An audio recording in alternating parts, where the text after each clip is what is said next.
নামলে মনে হয় ভালো হবে। আমার মনে হইতেছে যদি রাজনীতির স্বার্থে বা স্কুল উদ্বোধনের স্বার্থে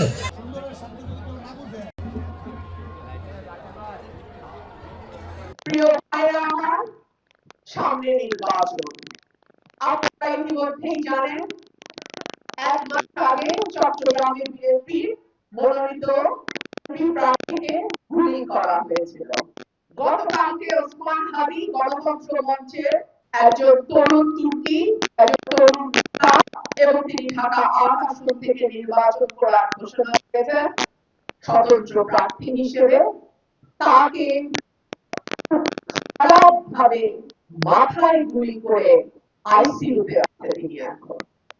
আমরা সবাই হাদি ভাইয়ের দ্রুত সুস্থতার জন্য আল্লাহ রাব্বুল আলামিনের কাছে দোয়া করি। গুলির ঘটনা, আহত করার ঘটনা সুষ্ঠু তদন্ত সরকারকেই করতে হবে।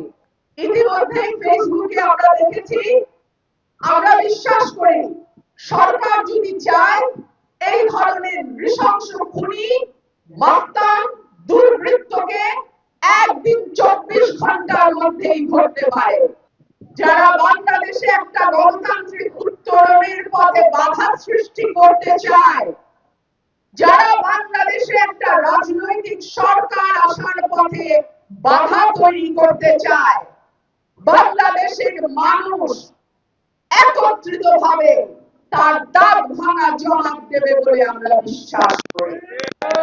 ফেব্রুয়ারির নির্বাচন অবাধ, সুষ্ঠু, নিরপেক্ষ নির্বাচন হবে না। আমি সরকারকে আহ্বান জানাবো, সর্ষের মধ্যে যদি ভূত থাকে, সরকারের মধ্যে যদি কোন অংশ থাকে যারা এই নির্বাচনকে বিলম্বিত করতে চায়, তাদের অবিলম্বে চিহ্নিত করুন। হাদির উপরে যে হামলা হয়েছে সেটা তীব্র নিন্দা জানাই। এটা অত্যন্ত ন্যক্কারজনক ঘটনা।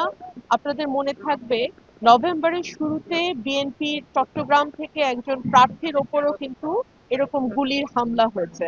তো যারা নির্বাচনটিকে কলঙ্কিত করতে চায়, যারা চায় না বাংলাদেশে একটি অবাধ, সুষ্ঠু এবং নিরপেক্ষ নির্বাচন হোক, যারা চায় না বাংলাদেশ গণতন্ত্রের পথে যাত্রা শুরু করুক, এবং যারা চায় না যে বাংলাদেশের মানুষ আবার একটি নির্বাচিত রাজনৈতিক সরকার পাক, তারাই কিন্তু এই ধরনের হামলার সঙ্গে যুক্ত বলে আমরা বিশ্বাস করি।